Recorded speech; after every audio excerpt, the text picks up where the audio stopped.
আমার এই নিয়ে 6টা অপারেশন হয়েছে, তারপরে ডাক্তার বলতে পারে না আমার পাটা রাখতে পারবে কি রাখতে পারবে না। প্রায় 2 লক্ষ টাকা খরচ হয়েছে।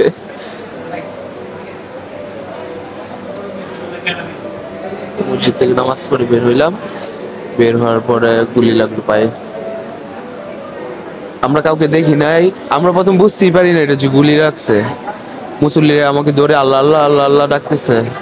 রক্ত বেশি হচ্ছে, আমার ব্লাড হচ্ছে নেগেটিভ, আমি রক্ত শূন্যতায় মারা যাচ্ছিলাম। এ অবধি আমার 13 ব্যাগ রক্ত দিতে হয়েছে। আমি জানি কিভাবে আমার ব্লাড গুলো ম্যানেজ করতে হয়েছে। এখন হাড় ছাড়া আর কিছু নেই, হাড় গুলো গুরু গুরু হয়ে গেছে, ওই লোহা দিয়ে জোড়া লাগিয়ে রাখছে, মাংস নেই।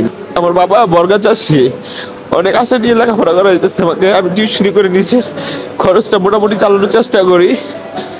এখন তো সব শেষ, আর 2-3 মাস ছিল বেরিয়ে যেতাম।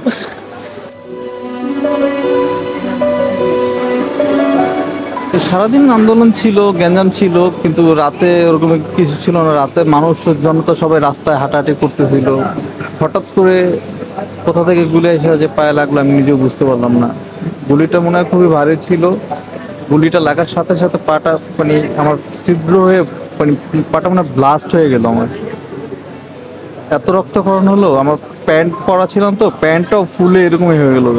আশেপাশে বিজিবি ছিল, হয়তো বিজিবির গুলি, পুলিশের গুলি তো এত ভারী গুলিও হয় না।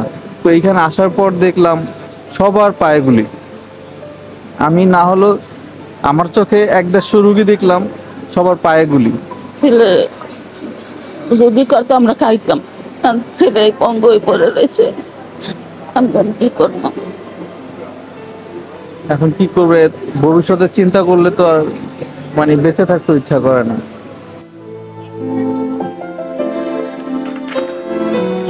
তেমন হট্টগোল ছিল না, সবাই মাত্র জুম্মার নামাজ পড়ে বের হয়েছে।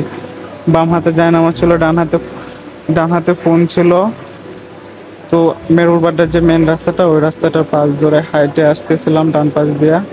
হুট করে পিছন থেকে এসে একটা গুলি লাগে। ওরা ছিল রামপুরা ওভারব্রিজের ওইদিকে, ওখান থেকেই গুলিগুলো আসছে। আবার উপরে হেলিকপ্টারও ছিল।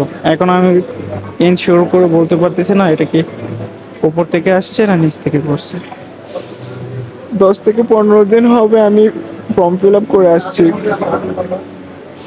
আগস্টের শেষে ইয়ার ফাইনাল এক্সাম, আমি জানি না এখান থেকে বের হতে পারবো কিনা। এই কাজের বাসে যাওয়ার সময় দ্রোণী দিছে, সেনাবাহিনী দ্রোণী দিছে, রোদ দিছি, তারপর গুলি মারছে খাম্বার ভিতরে রাখা, টানের ভিতরে গুলি রাখবে। রাত 9টার সময় শুনছি যে আমার ছেলে গুলি গেছে, গুলি লাগছে তো পিছন থেকে আপনাকে।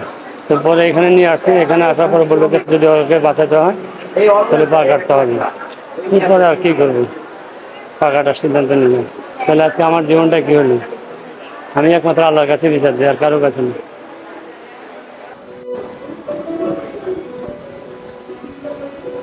মানে বন্ধুর বাবা ঝাপটাবাড়ি থানার সামনে গুলি খাইছে, গুলি খায় মারা গেছে। তো ওনারা নিয়ে এসে এলাকায়, তো এলাকায় সবাই মিলে টাকা টোকা গুছাইয়া লাস্ট গাড়িতে উঠেছি। তারপরেই ধাওয়ানিটা শুরু হয়েছে।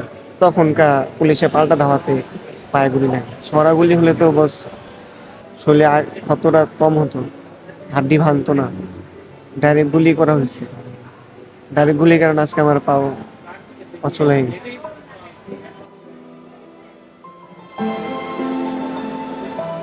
আমরা সাধারণ কিছু লোক রাস্তা পার হব, তখন পুলিশ বলছে যে এখন রাস্তা পার হওয়া যাইবে না, বাড্ডা নতুন বাজার।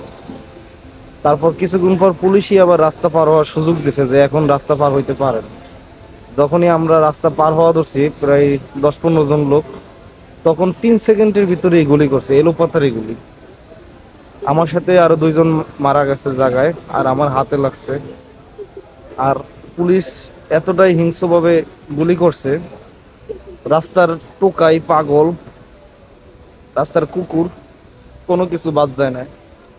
নতুন বাজারে আপনি খোঁজ নিয়ে দেখেন, রাস্তার কুকুরও মারা গেছে, এতটাই এলোপাতারি গুলি করছে তারা।